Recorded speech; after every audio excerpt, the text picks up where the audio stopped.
Ang pagkakasala ng tao. Ikatlong kabanata.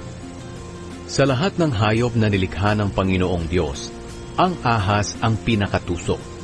Minsan tinanong ng ahas ang babae, "Totoo bang pinagbabawalan kayo ng Diyos na kumain ng bunga ng alinmang puno sa halamanan?"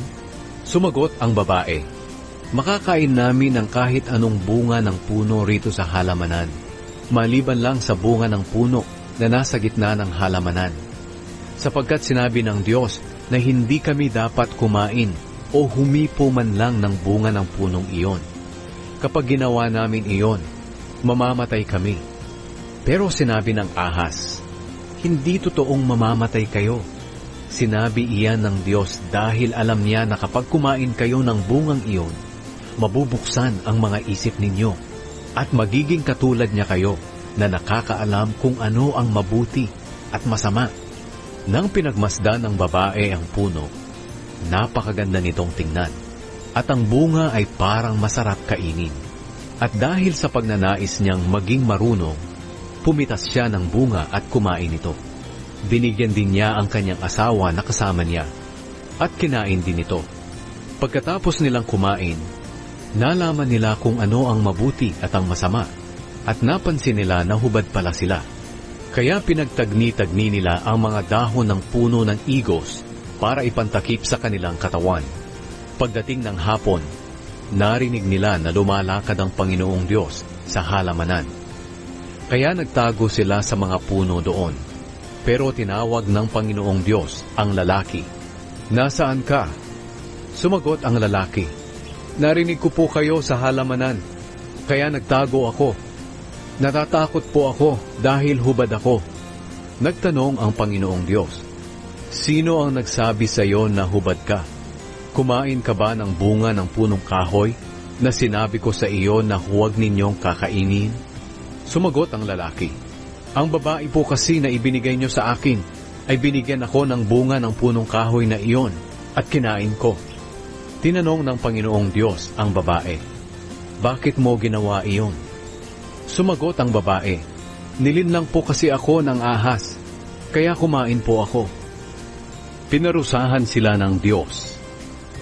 Kaya sinabi ng Panginoong Diyos sa ahas, "Dahil sa ginawa mong ito, parurusahan kita. Sa lahat ng hayop, ikaw lang ang makakaranas ng sumpang ito. Sa buong buhay mo'y gagapang ka sa pamamagitan ng iyong tiyan, at ang bibig mo ay palaging makakakain ng alikabok. Ikaw at ang babae ay mag-aaway. Ang lahi mo at ang lahi niya ay mag-aaway din. Dudurugin niya ang ulo mo, at tutuklawin mo ang sakong niya." Sinabi rin niya sa babae, "Dahil sa ginawa mo, dadagdagan ko ang paghihirap mo sa pagbubuntis, at mararamdaman mo ang sobrang sakit sa iyong panganganak. Pero sa kabila niyan, hahangarin mo pa rin ang iyong asawa, at maghahari siya sa iyo."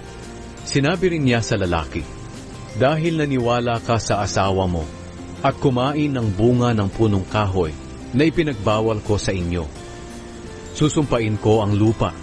Kaya sa buong buhay mo ay magpapakahirap ka ng husto para makakain. Tutubo sa lupa ang mga damo at halamang may tinik. Ang kakainin mo'y manggagaling sa mga pananim sa bukid. Kinakailangang magpakahirap ka ng husto para makakain, hanggang sa bumalik ka sa lupa na iyong pinagmulan. Dahil sa lupa ka nagmula, sa lupa ka rin babalik." Pinangalanan ni Adan ang asawa niya na Eva, dahil siya ang magiging ina ng lahat ng tao. Pagkatapos, gumawa ang Panginoong Diyos ng damit mula sa balat ng hayop para kay Adan at sa asawa nito. Pinaalis ng Diyos sina Adan at Eva sa halamanan ng Eden. Sinabi ng Panginoong Diyos, "Ang tao ay naging katulad na natin, na nakakaalam kung ano ang mabuti at masama. Kinakailangang hindi siya pahintulutang kumain ng bunga ng punong kahoy na nagbibigay ng buhay, dahil kung kakain siya, mananatili siyang buhay magpakailanman." Kaya pinaalis siya ng Panginoong Diyos sa halamanan ng Eden para sakahin ang lupa na pinagmulan niya. Nang mapaalis na ng Panginoong Diyos ang tao, Naglagay siya ng mga kerubin sa bandang silangan ng halamanan ng Eden. At naglagay din siya ng espada na naglalagablab at umiikot para walang makalapit sa puno na nagbibigay ng buhay.